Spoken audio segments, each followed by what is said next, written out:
दोस्तों, अजीत जी ने, प्रोफेसर अजीत झा ने अपनी बात रखी थी और उस बात रखने में जो सब लोगों को अच्छा लगा, लेकिन एक दूसरी प्रतिक्रिया कि सबकी भूख और जाग गई और बहुत लोगों ने इस तरह का आग्रह ईमेल से, कईयों ने व्हाट्सएप से ये कहा और ख़ुद हमारे अध्यक्ष सलील जी ने भी आगे का एक छोटा सा दूरबीन से नक्शा दिया और फिर सब लोगों की राय ये हुई कि हम लोग फिर से मिलें। तो उसी सिलसिले में आज 1757 से 1857 के कालखंड में जनसंघर्ष क्या थे, ब्रिटिश साम्राज्यवाद के खिलाफ लड़ाई का क्या स्वरूप था, इस पर अजीत जी बात रखेंगे। 1857 से 1947 तक जो संघर्ष है आज़ादी का, उसके बारे में बात रखेंगे, क्योंकि अभी जो विमर्श सोशल मीडिया पे हो रहा है वो आरएसएस के झूठ पे ज़्यादा हो रहा है और उसकी प्रतिक्रिया में टुकड़ों टुकड़ों में लोग अपनी बात कहते हैं। उसकी बजाय हम लोगों को एक तथ्यांकन के आधार पे, तथ्यों के आधार पे क्या हमारा इतिहास रहा है, हमारी विरासत क्या है, और विरासत सिर्फ गौरवमयी हो ये ज़रूरी नहीं होता, उसकी कमज़ोरी, उसकी अच्छाई, उस सब के बारे में जानना चाहिए। और जो भी ज़िंदा कौमें होती हैं जिनमें आत्मविश्वास होता है तो वो अपनी अच्छाई के साथ साथ अपनी बुराई के बारे में भी, अपनी सीमा के बारे में भी समझ बनाते हैं, ताकि भविष्य में का जो रास्ता वो बना रहे हैं उसमें उन कमियों, उन खामियों से सबक सीखा जा सके। तो इसी निगाह से हम लोग जो भारत का जो विचार है, आइडिया ऑफ इंडिया, उसके बारे में बहस करते हुए या बातचीत करते हुए हमको अपनी विरासत की बारीकियों के बारे में और विरासत के बारे में समझ बननी चाहिए। तो ये तीनों व्याख्यान इसी दृष्टि से हो रहे हैं। तो अजीत जी, आज का व्याख्यान शुरू करें और आपके बाद अध्यक्ष व्याख्यान भी दे सकते हैं और आदर्श अध्यक्षता भी कर सकते हैं। तो जिस विषय पे हम चर्चा कर रहे हैं वो भारत का स्वतंत्रता संग्राम और उस संग्राम के दौरान भारत को कैसे समझा गया और कैसे भारत की परिकल्पना की गई, इसके बारे में कुछ चर्चा पिछले जो हमारा विमर्श था इस विषय को लेकर के, उसमें कुछ बात हुई थी। उसको मैं बहुत संक्षेप में, जिसको आजकल रिकैप कहा जाता है, वो 2-4 मिनटों में उसको रिकैप करके और फिर आगे की चर्चा को करूँगा। देखिए, स्वतंत्रता संग्राम में ये निहित है कि ये गुलामी के खिलाफ हुआ। अब ये गुलामी कैसे हुई, कब हुई, गुलामी का एहसास कैसे हुआ, गुलामी की प्रतिक्रिया क्या हुई, इन संदर्भों के बिना स्वतंत्रता संग्राम को नहीं समझा जा सकता। और गुलामी और स्वतंत्रता को केवल इस ढंग से नहीं देख सकते कि अंग्रेज आ गए तो भारत गुलाम हो गया और अंग्रेज़ों को देखते ही भारतीयों ने सोचा कि इनको हमें भगा देना है, तो आज़ादी के जंग की शुरुआत हो गई। इतिहास में प्रक्रियाएं इस ढंग से चलती नहीं है। लोगों का आना जाना कई तरीक़ों से, जिसमें युद्ध के लिए भी, कब्जा करने के लिए भी, ये सारी दुनिया के इतिहास में एक निरंतर प्रक्रिया रही है। दुनिया का कोई हिस्सा नहीं है। कई बार हमको कुछ खास कारणों से एक इतिहास समझा दिया गया था एक समय में कि भारत में तो कोई भी आ जाता है, कब्जा कर लेता है और भारत एक पराजितों का देश है। उस अर्थ में दुनिया का हर हिस्सा पराजितों का देश। दुनिया का कोई भी हिस्सा ऐसा नहीं है जहां बहुत बड़े पैमाने पर बार बार बाहर से लोग ना आए हों और उन्होंने सत्ता पे कब्जा ना किया हो। ये कोई भारतीय इतिहास की कोई विशिष्ट और अनूठी बात नहीं है।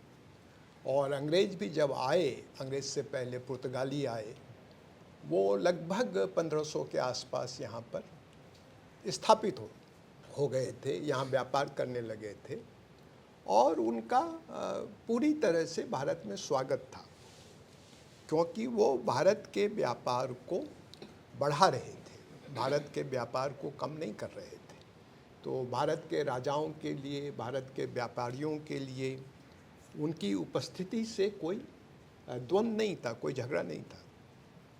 यूरोपीय यहाँ 1500 के आसपास आए और जो पहली बड़ी लड़ाइयाँ और राजनीति में उनकी दखलंदाजी शुरू हुई वो 18वीं शताब्दी में हुई, लगभग 250-250 साल के बाद हुई। 250-250 साल तक यूरोपीय यहाँ पर रहे, भारत में रहे। केवल अंग्रेज नहीं, फ्रेंच थे, यहाँ तक कि डेनमार्क की भी इनक्लेव्स थे, डच भी थे, छोटे छोटे इनक्लेव्स थे। धीरे धीरे मुख्यतः अंग्रेज और फ्रांसीसी यही दो मुख्य तौर पर भारत में व्यापार में दखल दे रहे थे, यहाँ के व्यापार को बाहर ले जा रहे थे, यहाँ के सामान को बाहर ले जा रहे थे, क्योंकि मुख्यतः इन सब का काम भारत के सामान को एक्सपोर्ट करना था। भारत उस समय दुनिया से कहीं से भी उसका आयात जो था वो बहुत कम था, नहीं के बराबर था। भारत मुख्यतः दुनिया के सबसे बड़े एक चीन के साथ उसका मुकाबला हो सकता है। चीन के अलावा दुनिया का कोई देश या कोई भी ग्रुप ऑफ नेशन मिला करके भी इतना बड़ा एक्सपोर्टर नहीं था जितना कि भारत था 18वीं शताब्दी के मध्य तक। तो उस व्यापार में इन लोगों का योगदान था, उस व्यापार को के वितरण में इनका योगदान था, इनका स्वागत था। और धीरे धीरे इन्होंने राजनीति में हस्तक्षेप करना शुरू किया। भारतीय राजाओं ने इनको भाड़े के सैनिकों के तौर पर इनका इस्तेमाल करना शुरू किया अपनी आपसी लड़ाइयों में, और इनमें कुछ नाविक शक्ति तो थी ही, सैनिक तौर पर भी ये बहुत ही उपयोगी भाड़े के सैनिक थे, जो लड़ाई में एक पक्ष का पलड़ा मजबूत करने में उनकी भूमिका रहती थी। इनका इस्तेमाल शुरू किया और फिर हम सब जानते हैं कि पलासी की बड़ी लड़ाई में, लड़ाई बड़ी नहीं थी, उसका परिणाम बहुत बड़ा था, क्योंकि उस लड़ाई के बाद भारत के एक बहुत समृद्ध, ज़्यादा आबादी वाले एक क्षेत्र पर उनका राजनीतिक नियंत्रण कायम हो गया। पर पलासी के बाद भी जब उनका राजनीतिक नियंत्रण कायम हो गया और बक्सर की लड़ाई में उन्होंने जो भी मुग़लों का नाम मात्र की जो भी शक्ति बची हुई थी वो, और अवध के नवाब और बंगाल के जिस नवाब ने बगावत की थी मीर कासिम ने, इन तीनों की संयुक्त सेना को भी उन्होंने हरा दिया था। उस वक्त भी जो सैनिक दृष्टि से ज़्यादा शक्तिशाली राज्य थे भारत में, ख़ास तौर पर दो राज्य बहुत बड़े थे। एक तो मराठा साम्राज्य था, वो राज्य नहीं था, वो एक तरह का साम्राज्य था जो बहुत बड़ा था, भौगोलिक दृष्टि से भी बहुत बड़ा था, सैनिक दृष्टि से भी बहुत बड़ा था। पर इसके बावजूद कोई बड़ी प्रतिक्रिया हुई हो मराठों के द्वारा, ऐसा देखने में नहीं आता है। दूसरी बहुत बड़ी राजनीतिक ताकत जिनके पास साधन भी थे, जिनके पास सैनिक शक्ति भी थी, वो हैदराबाद का निज़ाम था। और बाद में जब मैसूर में टीपू सुल्तान का और हैदर अली, उससे पहले हैदर अली का कब्जा हुआ, हैदर अली जब वहाँ राजगद्दी पे आ गया तो वो एक तीसरी बड़ी सैनिक शक्ति थी। इनमें से किसी भी सैनिक शक्ति ने खुद से या आपस में बात करके कोई अंग्रेज़ों का एक दबदबा कायम हो गया है। बंगाल में तो सीधा राज्य उन्होंने कायम कर लिया 1765 से, और पूरे उत्तर भारत में कोई ऐसी ताकत नहीं थी जो उनका मुकाबला कर सके। तो उस समय भी ये जो पश्चिम में, मध्य में और दक्षिण में जो भारतीय शासक थे, जिनके पास पर्याप्त सैनिक क्षमता थी, पर्याप्त साधन थे उस समय में, पानीपत की तीसरी लड़ाई में मराठों के हार के बावजूद, वो बहुत बड़ी हार थी, उसको हम दिल्ली के लिए याद करते हैं कि नादिर शाह आया और दिल्ली में उसने कत्लेआम किया, पर वो लड़ाई असल में मराठों और अहमद शाह अब्दाली के बीच में थी। दिल्ली की बादशाह की तरफ से वो लड़ाई मराठे लड़ रहे थे, वो दिल्ली की बादशाह की तरफ से लड़ रहे थे उस लड़ाई को। पर उसके बावजूद कोई मराठा शक्ति में कमी नहीं आई उस लड़ाई के बावजूद, क्योंकि अहमद शाह अब्दाली आया और वापस चला गया, उसने कोई यहाँ पे राज कायम नहीं किया।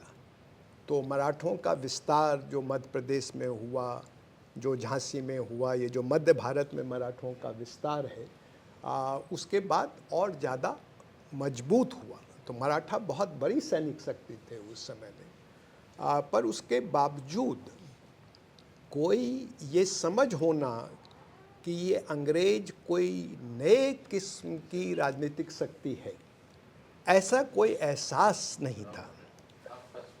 तरह तरह की राजनीतिक शक्तियाँ उभरती हैं, राजनीति में हिस्सा लेती हैं, राज कायम करती हैं। अंग्रेज़ों को भी उसी ढंग से देखा गया। कोई विदेशी ताकत के तौर पर जो कोई बिल्कुल अलग किस्म का राज कायम करेंगे, ऐसी कोई समझ मराठों में या निज़ाम में इस किस्म की कोई समझ नहीं थी। और इस समय का अंग्रेज़ों ने फ़ायदा उठाया, बंगाल में अपनी सत्ता को मजबूत किया, दक्षिण में भी अलाइंसेस वगैरह करके जो इलाके निज़ाम और हैदर अली की सत्ता के दायरे के बाहर थे, वहाँ अपना प्रभाव कायम किया। और फिर धीरे धीरे इन राज्यों के साथ अलग अलग समय में अलग अलग लड़ाइयाँ, दबाव करके, अलग अलग तरह की संधियाँ करके इनको कमज़ोर करने का काम किया। ऐसा नहीं है कि किसी भी भारतीय शासक ने अंग्रेज़ों से युद्ध न किया हो, किसी ने भी बिना युद्ध किए हुए हार मान ली हो, ऐसा कोई भी भारतीय शासक नहीं था। पर उनके लिए वो युद्ध वैसा ही था जैसा हमेशा से एक राज्य का दूसरे राज्य से होता है। अगर आपको लगता है आप लड़ाई नहीं जीत सकते, आप समझौता कर लेते हैं।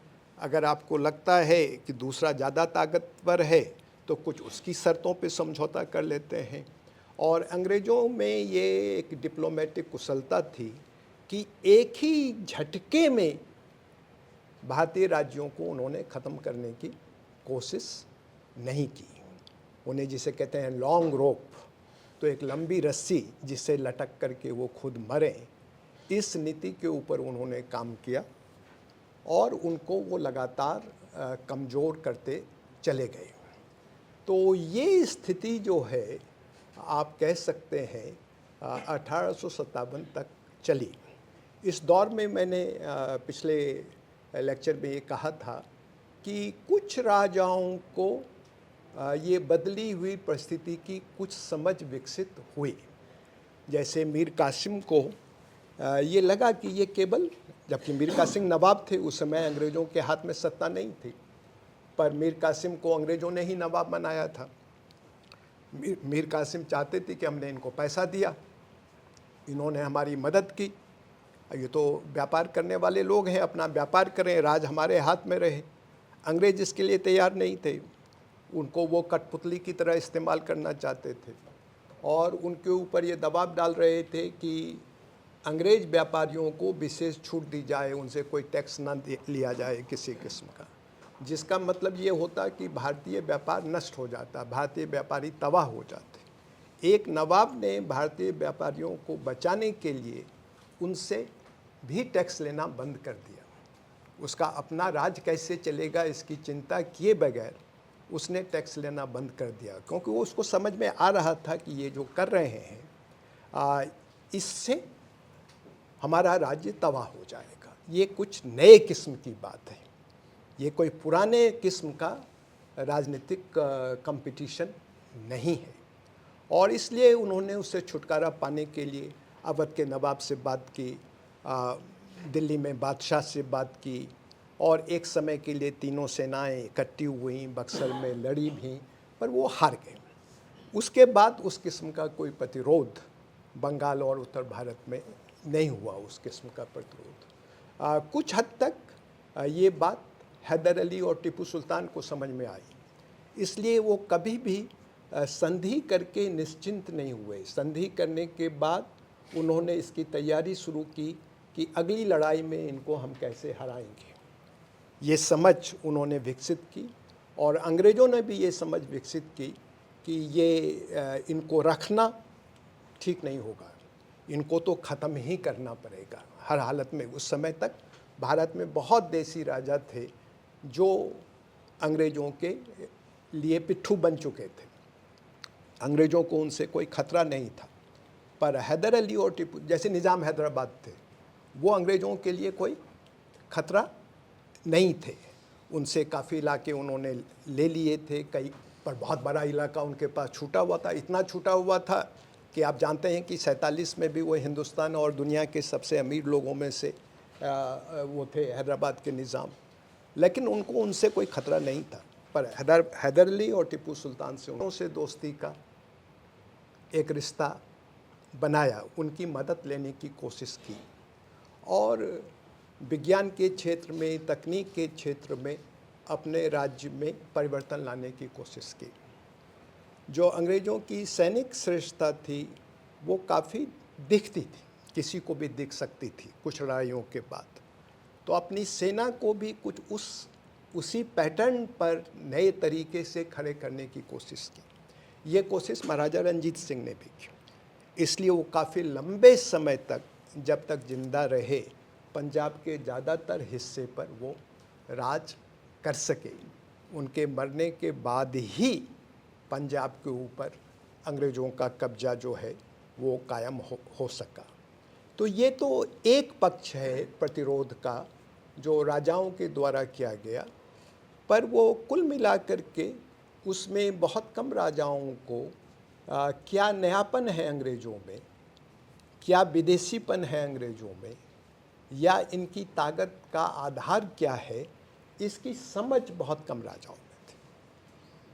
लेकिन जो ऐतिहासिक दृष्टि से महत्वपूर्ण बात है और हम सब के लिए समझने की बात भी है और प्रेरणा की बात भी है, और यहाँ से एक ढंग से चाहे उसको लिखा गया हो या ना लिखा गया हो, उसको किसी सिद्धांत में पिरोया गया हो या ना पिरोया गया हो, पर अंग्रेज़ों की उपस्थिति एक नए किस्म की उपस्थिति थी।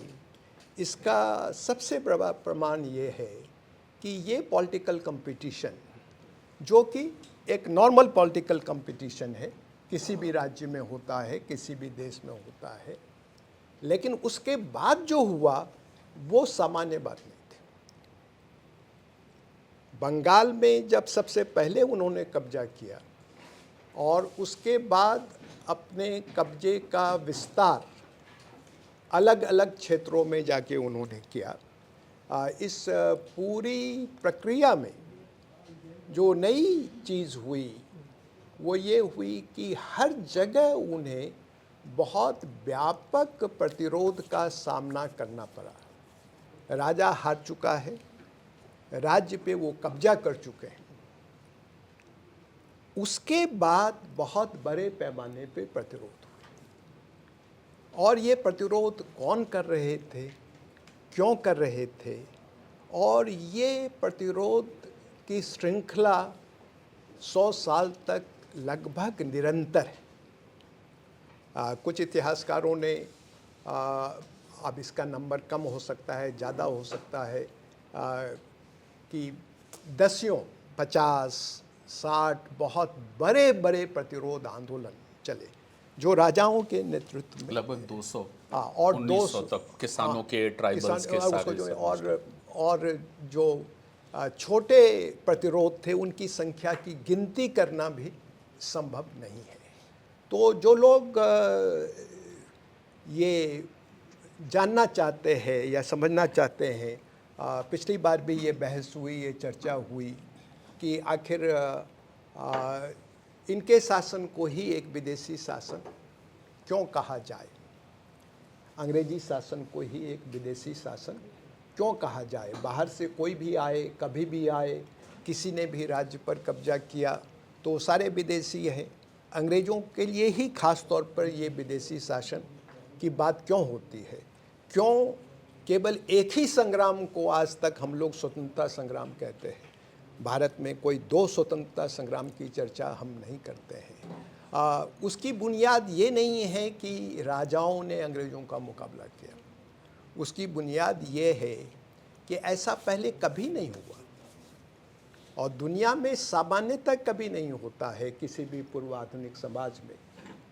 जब राजसत्ता में परिवर्तन हो तो नई राजसत्ता का विरोध समाज के विभिन्न तबके लगातार करें। अंग्रेजी राजसत्ता का विरोध लगातार हुआ। जैसे ही उन्होंने कब्जा जमाया उसके साथ ही अब वो सारा बंगाल एक साथ खड़ा हो गया, ऐसा नहीं। लेकिन वो विद्रोह ऐसे भी नहीं थे कि किसी गांव ने कर दिया, किसी बस्ती ने कर दिया, किसी जाति ने कर दिया।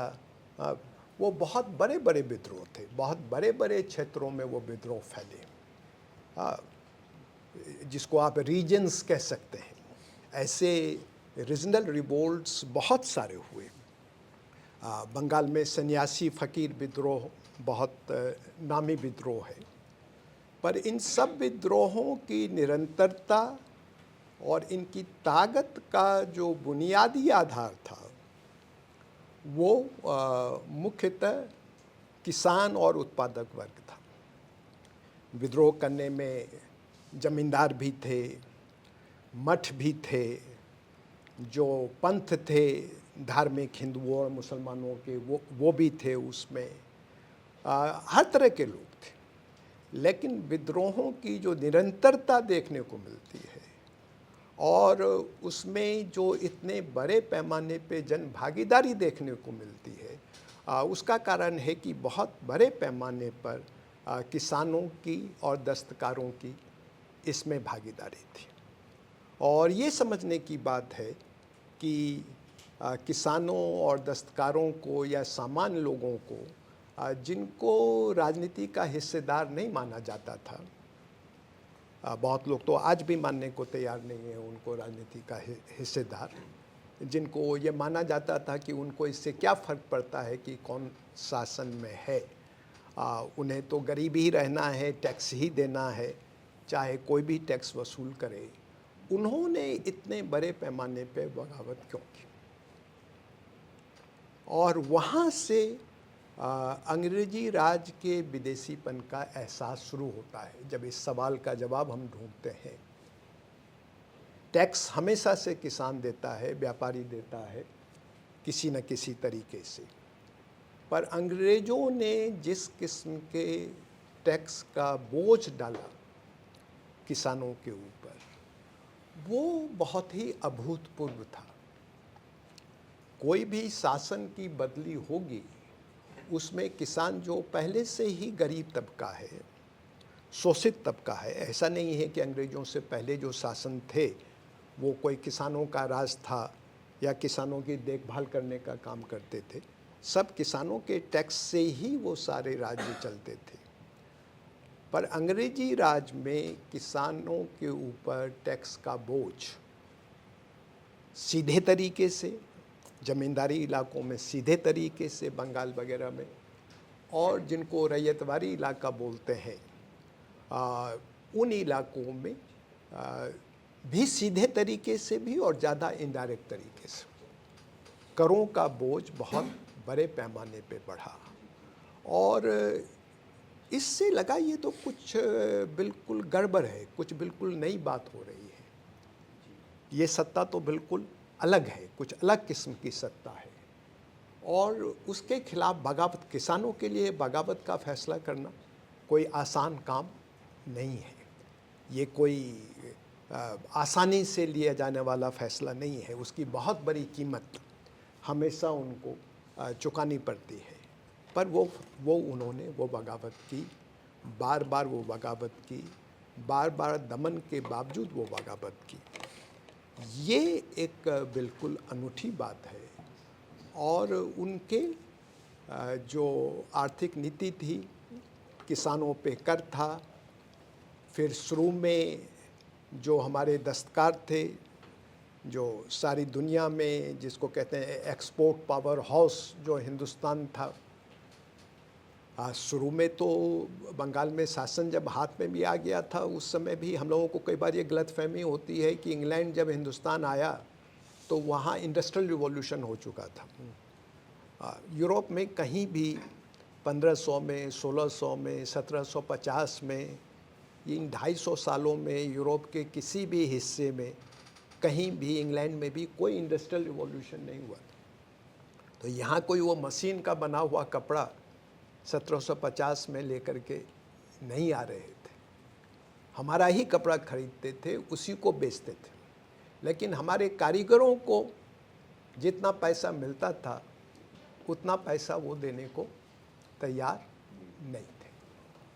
किसी न किसी तरीके से उनको कम पैसा देना, किसी न किसी तरीके से जो ज़्यादा प्रॉफिटेबल व्यापार है उसमें से हिंदुस्तानियों को बाहर करना, तो बिल्कुल जो एक सामान्य व्यवस्था थी, उस सामान्य व्यवस्था को उन्होंने तहस नहस कर दिया। और जिसको कहते हैं राजा से लेके रंक तक, हिंदुस्तानी समाज का कोई तबका ऐसा नहीं था जो उनके शोषण का शिकार नहीं हुआ।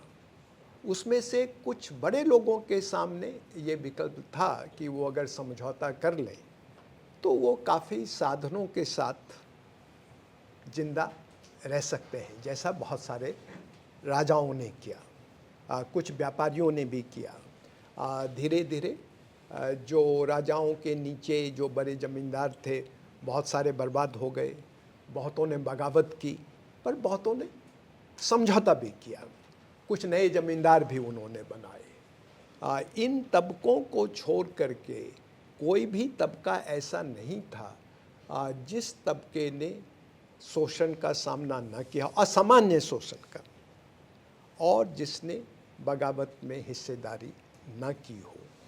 ये सिलसिला आपको लगातार मिलेगा। आदिवासी इलाके, जहाँ अब जो आदिवासी इलाके 1757 से 1857 के बीच में थे, ऐसा नहीं है कि उससे पहले आदिवासी क्षेत्र कम नहीं किए गए थे। 2000, 3000, 4000 साल से आदिवासियों के इलाकों को पहले भी कम किया गया था। जो गैर आदिवासी सभ्यता थी, समाज था, उसका विस्तार पहले भी हुआ था। पर अंग्रेज़ों के समय में जितने कम समय में जितनी तेज़ी से आदिवासी समाज के अंदर, जंगल के अंदर घुसने की कोशिश अंग्रेज़ों ने की, उस पर नियंत्रण करने की कोशिश अंग्रेज़ों ने की, ये बिल्कुल अभूतपूर्व थे। इसलिए जिस किस्म के आदिवासी विद्रोह अंग्रेजी दौर में हमको देखने को मिलेंगे, उस किस्म के आदिवासी विद्रोहों को अंग्रेज़ों से पहले ढूंढना जो है वो बहुत मुश्किल है। तो समाज के विभिन्न हिस्से, सभ्यता के विभिन्न तरीके, सब के ऊपर बहुत ही एक किस्म का कह सकते हैं एक नकारात्मक प्रभाव का अनुभव और दमन का अनुभव। अब वो दमन इतना प्रभावी था कि इसको हम उखाड़ फेंक सकते हैं क्या, ये सोचना मुश्किल था। लेकिन उसके बावजूद उसके खिलाफ प्रतिरोध लगातार चलता रहा। तो एक अपने पराये का अनुभव, एक एक एक राजा नहीं, एक शोषक है जो हमारे बीच में है, इसका एक गहरा अनुभव भारतीय समाज में 1857 से पहले 1857 तक हमको बहुत व्यापक रूप से देखने को मिलता है।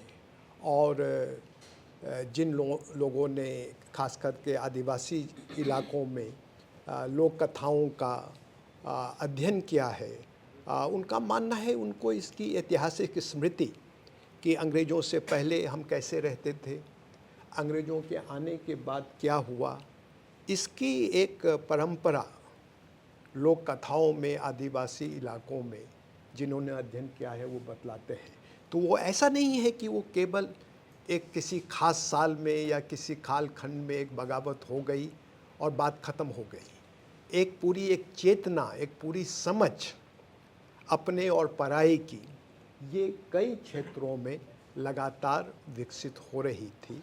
और 1857 की बगावत को इसी तरीके से हमको देखना चाहिए, इसी ऐतिहासिक संदर्भ में हमको देखना चाहिए। तो 1857 के बारे में किसी न किसी रूप में हिंदुस्तान के सभी लोग कुछ न कुछ जानते हैं। बहुत बड़ी बगावत हुई, सुभद्रा कुमारी चौहान की वो कविता जिसने घर घर तक 57 को पहुंचा दिया, खूब लड़ी मर्दानी वो तो झांसी वाली रानी थी।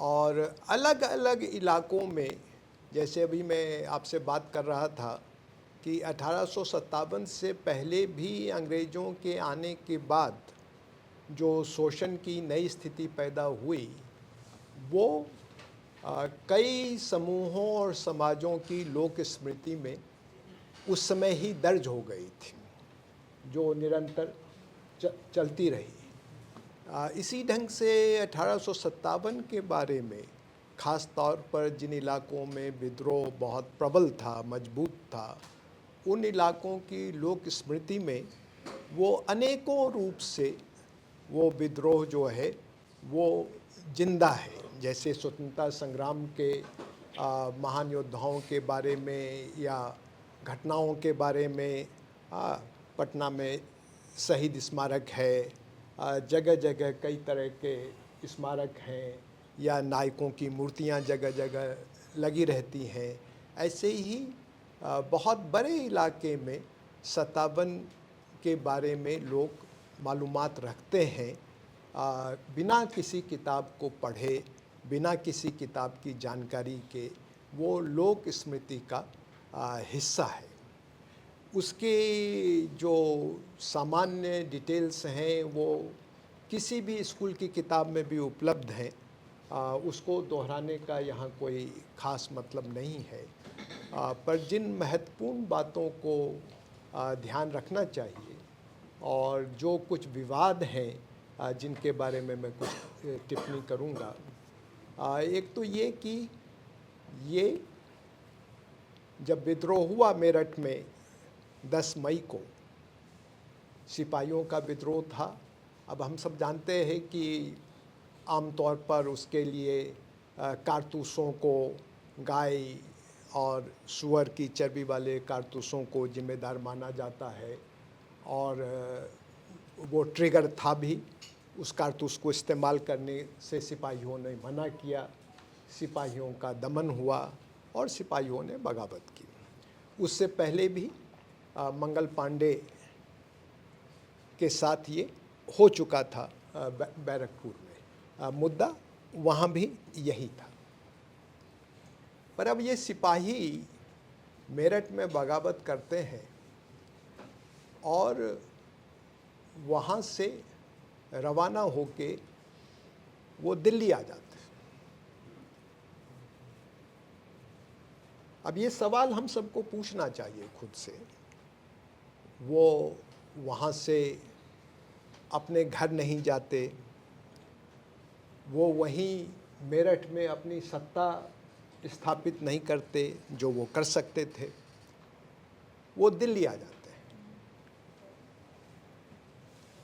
उनको कई तरह की तकलीफ़ें थीं सिपाहियों को, लेकिन वो इतने सालों से नौकरी भी करते थे। हिंदुस्तान के बादशाह, मेरठ का सिपाही उसको आके हिंदुस्तान का बादशाह बनाता है, और मेरठ का वो सिपाही मेरठ का सिपाही नहीं है, वो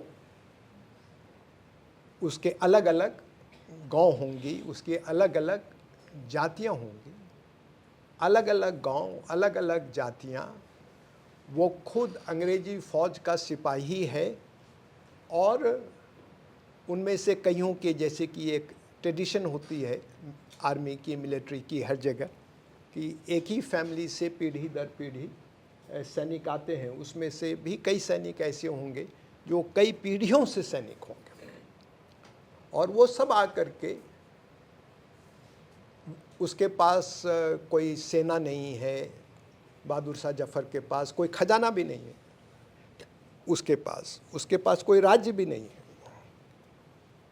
वो दिल्ली शहर पे भी उसका नियंत्रण नहीं है उसको, लेकिन वो हिंदुस्तान का बादशाह बनाता है।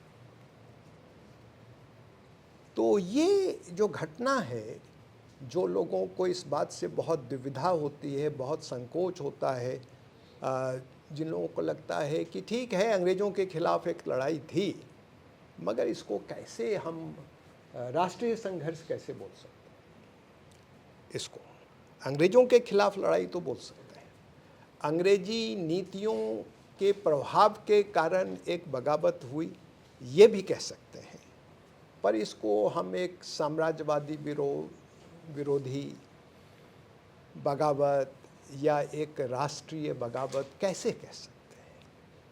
और फिर वो राष्ट्रीय क्या होता है इसके बारे में 10 बातें बताते हैं, और फिर कहते हैं इसमें तो ये नहीं है, इसमें तो ये नहीं है, इसमें तो ये नहीं है, तो ये कैसे राष्ट्रीय विद्रोह हुआ?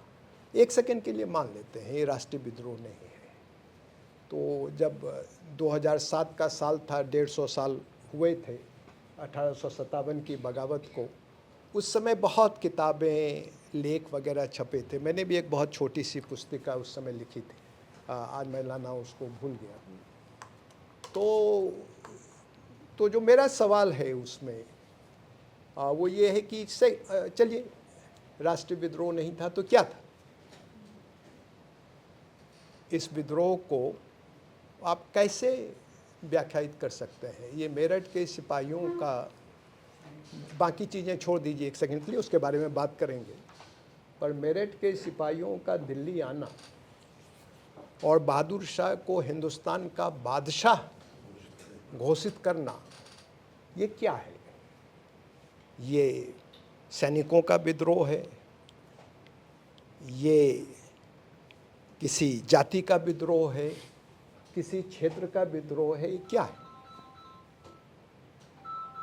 और अगर ये नहीं है तो फिर जो राष्ट्रीयता का निर्माण होता है वो ऐसी ही प्रक्रियाओं से होता है। राष्ट्रीयता कोई बनी बनाई चीज़ नहीं है जो अचानक किसी दिन राष्ट्रीयता अचानक से उभर करके सामने आ जाती है। राष्ट्रीयता कहीं भी, कहीं ऐतिहासिक परिस्थितियां अलग होती हैं, जैसा पिछले लेक्चर में मैंने कहा था, फ्रांस में वो एक झटके से आ गए। एक दिन राष्ट्रीयता का कोई आंदोलन नहीं था, आंदोलन था कि राजा की ताकत थोड़ी कम कर दी जाए। सामंत ये चाहते थे फ्रांस के, उनके दबाव से फ्रांस की नेशनल असेंबली की मीटिंग हुई, जो सामंतों की, मुख्यतः सामंतों की संस्था थी, और जो पूंजीपति वर्ग के लोग थे वो चाहते थे कि राजा उनको व्यापार करने में कुछ सुविधाएं दे, हमसे टैक्स कम ले। लेकिन जब झगड़ा बढ़ गया राजा को मार देना पड़ा, नया राज्य का, नई सरकार का निर्माण हुआ, तो वो सरकार किसकी है? तो एक दिन में एक झटके से एक फ्रेंच राष्ट्रीयता का जन्म हो गया वहाँ से। पर यूरोप के दूसरे देशों में इस ढंग से कहीं भी राष्ट्रीयता का जन्म नहीं हुआ। राष्ट्रीयता कई रूप में, कई प्रक्रियाओं के माध्यम से अलग अलग फैक्टर्स, अलग अलग संदर्भ में महत्वपूर्ण होते हैं। भारतीय इतिहास में 1857 निश्चित तौर पर राष्ट्रीयता की ओर बढ़ा हुआ एक बहुत बड़ा कदम, और वो इसके पहले एपिसोड से ही साबित होता है, जब सिपाही निकलते हैं, दिल्ली आते हैं और बहादुर शाह जफर को हिंदुस्तान का बादशाह वो घोषित कर देते हैं। और इस पूरे बगावत के दौरान जो घटनाएं हुई, जो सैनिकों का और विद्रोहियों का जो सैनिक और मनोवैज्ञानिक व्यवहार है, उसको देखेंगे। और जो भी हमारे पास कुछ उनके क्या विचार थे, वो क्या चाहते थे, इसको लेके जो प्रमाण है, ये सारे एविडेंस जो है वो एक नेशनल रिवोल्ट की तरफ इंडिकेट करते हैं। ये एक राष्ट्रीय विद्रोह था, उसी की तरफ इंडिकेट करते हैं। इसमें आप देखेंगे कई, जिसको इश्तिहार अंग्रेजी में प्रोक्लेमेशन कहते हैं, वो कई सारे इश्तिहार जो हैं वो 1857 के दौरान बहादुर शाह जफर के नाम से बेगम हजरत महल और ब्रिजिस कादिर के नाम से कई इश्तिहार जो है वो जगह जगह बांटे गए, कई ऐलान किए गए। वो ऐलान क्या है? उसमें एक बहुत प्रसिद्ध ऐलान है, आजमगढ़ प्रोक्लेमेशन, आजमगढ़ का ऐलान, जो बहादुर शाह जफर की तरफ से किया गया। अब जाहिर है बहादुर शाह जफर की तरफ से जो भी ऐलान किया गया वो केवल बहादुर शाह जफर का ऐलान नहीं हो सकता है।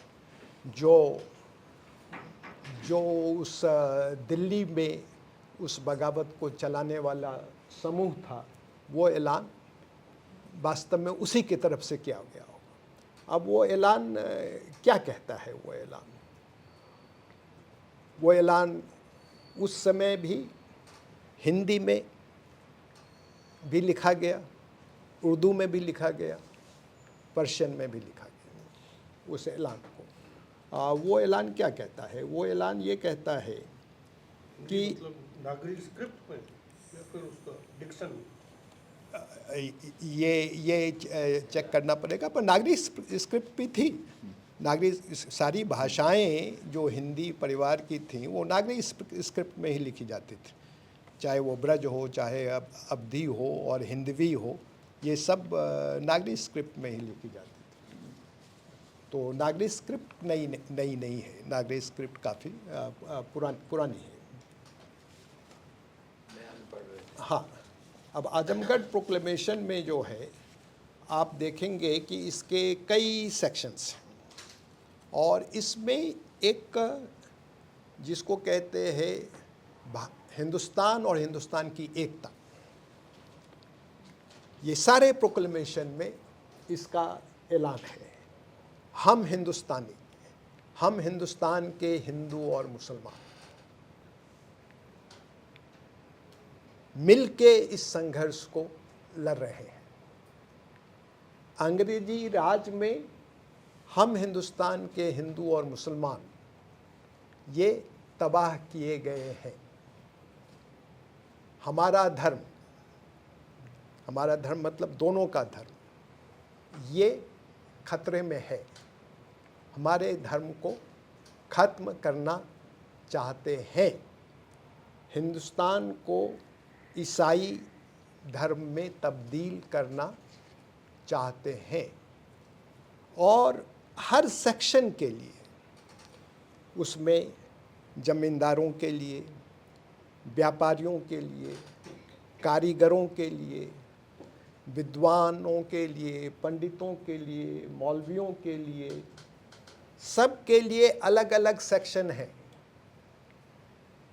कि जमींदारों को कैसे तबाह किया गया, पढ़े लिखे लोगों को कैसे तबाह किया गया, इसका बिल्कुल जिक्र है। दस्तकारों को कैसे तबाह किया गया, व्यापारियों को कैसे तबाह किया गया, हर सेक्शन के लिए ब्रिटिश पॉलिसीज़ ने कैसे इनको तबाह किया है, इसका जिक्र ऐलान में है।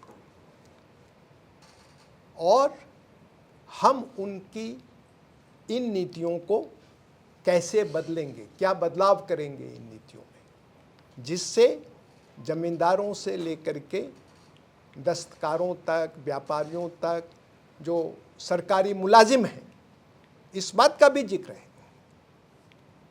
कि ब्रिटिश शासन में जितने ऊंचे पद हैं, जो बाद में जिसको प्रॉपर नेशनल मूवमेंट कहते हैं, जिसकी बुनियाद में ये सवाल था, उसका जिक्र इन ऐलानों में है कि जितने भी बड़े पद हैं सेना में और सेना के बाहर, ये सब अंग्रेज़ों के लिए पूरी तरह से रिज़र्व हैं, इसमें हिंदुस्तानियों के लिए कोई जगह नहीं है।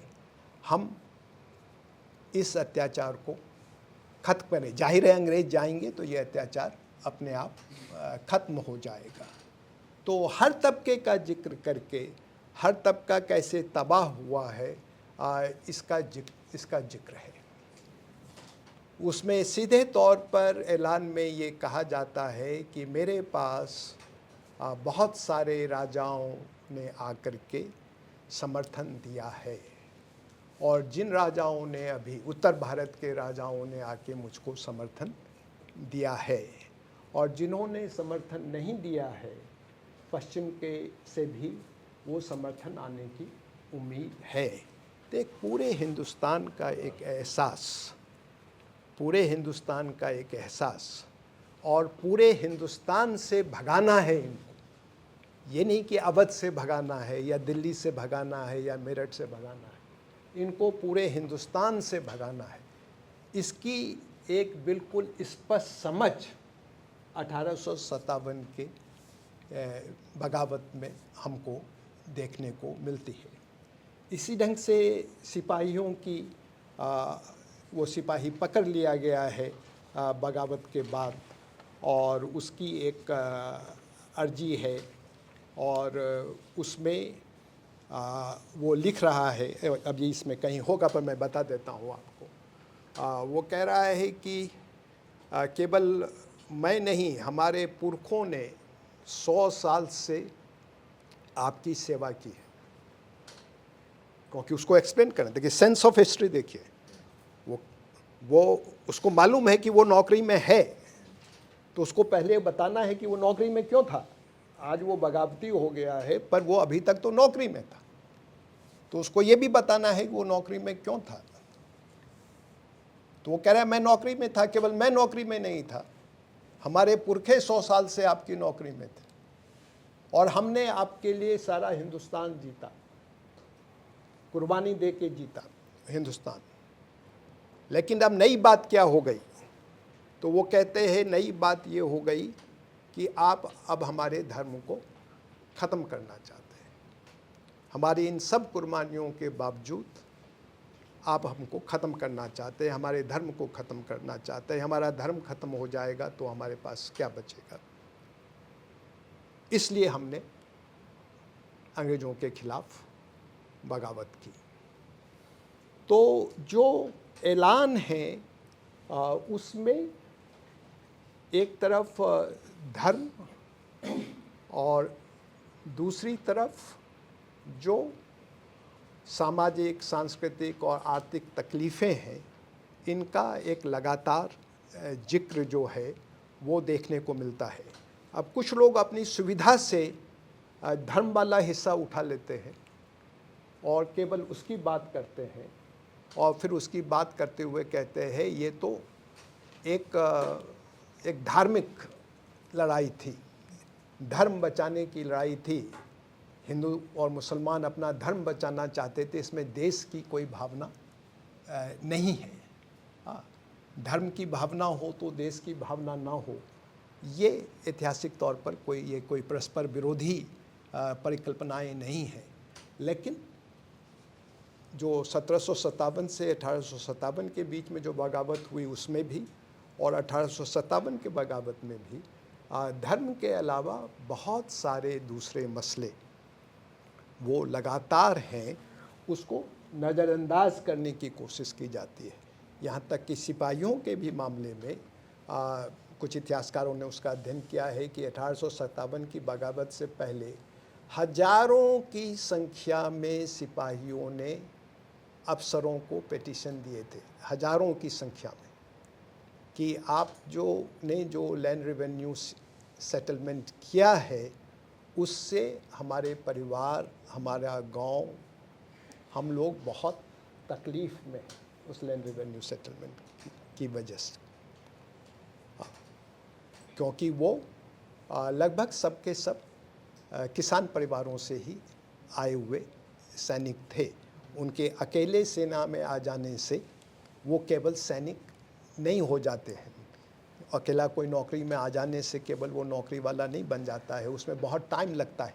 जब पीढ़ी दर पीढ़ी एक ही परिवार नौकरी करता है और उसका अपने गांव से रिश्ता टूट जाता है, तभी वो नौकरी वाला बनता है। नहीं तो उसका गांव से, खेती से अपना संपर्क बना रहता है। हजारों की संख्या में उन्होंने वो पिटीशन दी। इसको नज़रअंदाज कर दिया जाता है। इस बात को भी नज़रअंदाज कर दिया जाता है कि इन बगावतियों का व्यवहार कैसा था।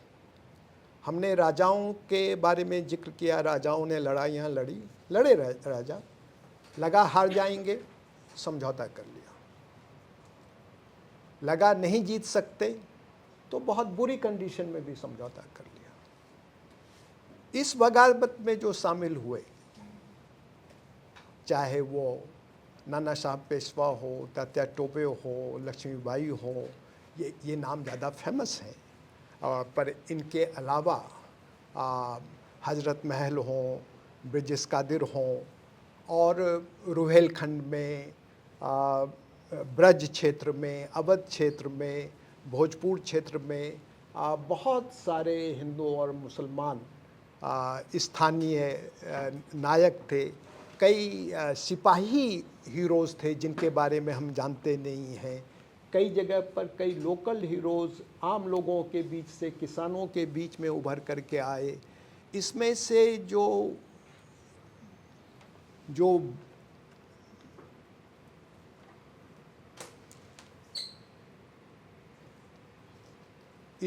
जो बड़े नेता थे, जो पुराने राजाओं के बीच में से आए थे, पुराने जागीरदारों, तालुकादारों के बीच में से आए थे, उसमें से कुछ लोगों ने समझौता किया।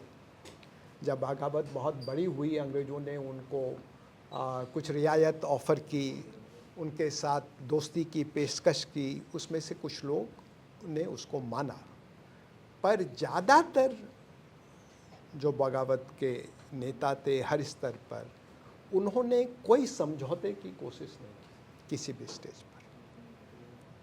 ये बिल्कुल एक अलग किस्म की लड़ाई है, जिसमें लड़ाई में जब राजाओं की बात की थी तो मैंने जिक्र किया था एक टीपू सुल्तान का। इस लड़ाई में न जाने कितने नायक लड़ाई के मैदान में मारे गए। जब बगावत लगा बिल्कुल ख़त्म हो गई तो वो नेपाल चले गए, गुमनाम हो गए। कहाँ गए किसी को मालूम नहीं, कैसे मरे, कैसे खपे, किसी को मालूम नहीं। इस बगावत में कई जगहों पर सैनिकों के बगावत के बिना इतने बड़े क्षेत्र से ब्रिटिश सत्ता का अंत नहीं हो सकता था। लेकिन जितने बड़े पैमाने पर गैर सैनिक भागीदारी थी, आम लोगों की भागीदारी थी, वो इसको एक बिल्कुल नए किस्म की लड़ाई बनाती।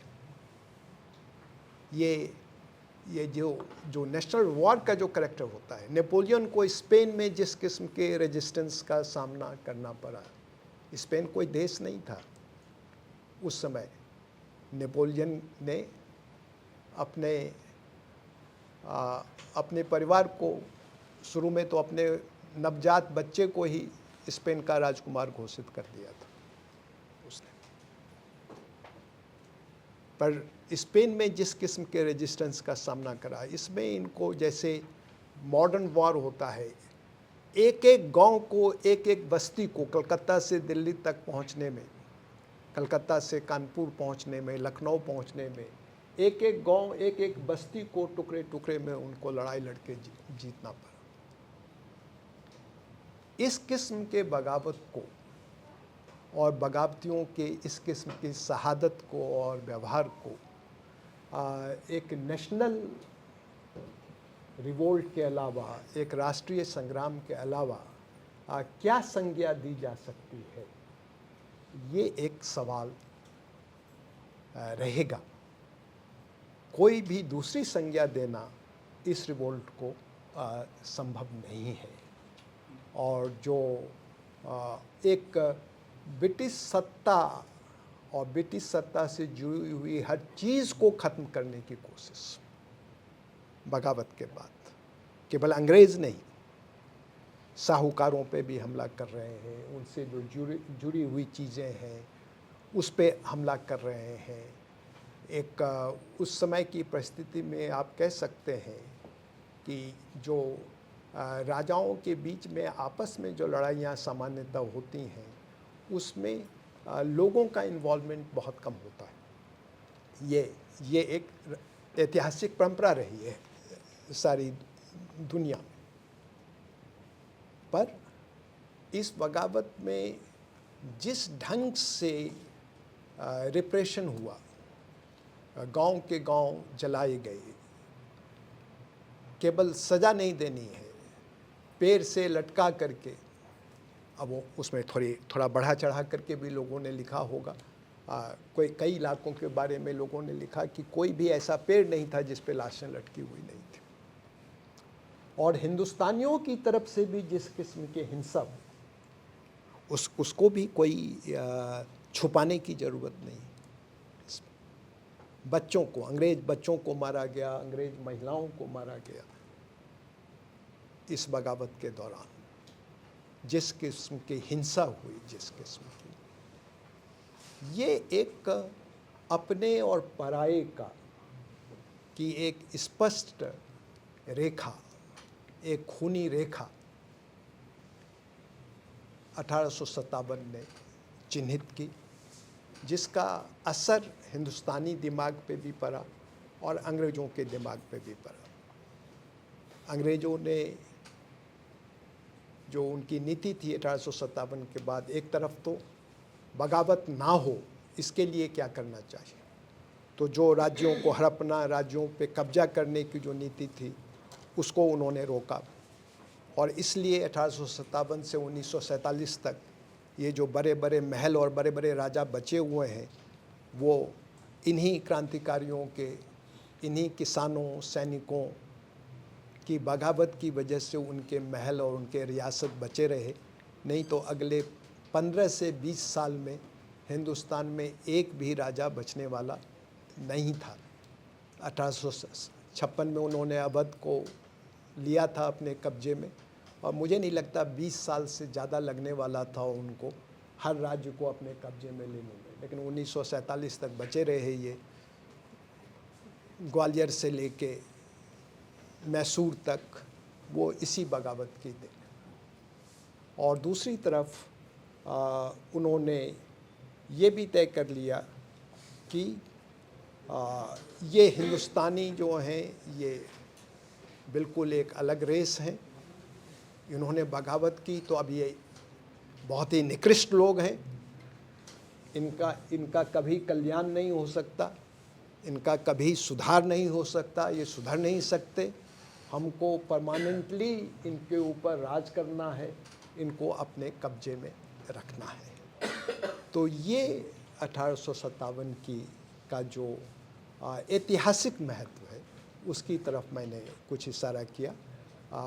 अब 2-3 लाइनों में मैं 2-3 मिनट में 1857 के बाद भी इतने दमन के बावजूद भी, इतनी क्रूरता के बावजूद भी जो किसानों का, आदिवासियों का प्रतिरोध और विद्रोह था वो 1857 के बाद भी जारी रहा। ज़्यादा लोकल हुआ। लोकल का मतलब फिर कोई छोटे गांव वगैरह का नहीं, एक बड़े क्षेत्रों में ये चलता रहा फिर भी। और उसमें जो एक नया परिवर्तन हुआ, वो नया परिवर्तन ये हुआ कि अब वो एक नई सच्चाई के रूबरू थे।